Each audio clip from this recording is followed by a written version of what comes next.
ఒకసారి నా ప్రార్థనా మందిరానికి ఒక కంపెనీ మేనేజర్ గారు, మా పల్లెటూరు ప్రాంతంలో అక్కడక్కడ కంపెనీలు ఫ్యాక్టరీలు ఉంటాయి, ఒక ఉద్యోగస్తుడు కుటుంబంతో కూడా వచ్చేవాడు.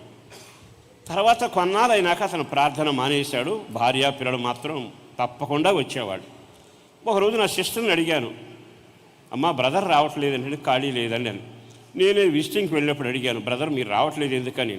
అబ్బే ఏం లేదండి, కొంచెం ఒత్తిడి కాబట్టి రావట్లేదని. 3 నెలలు అలాగే తిరిగానండి.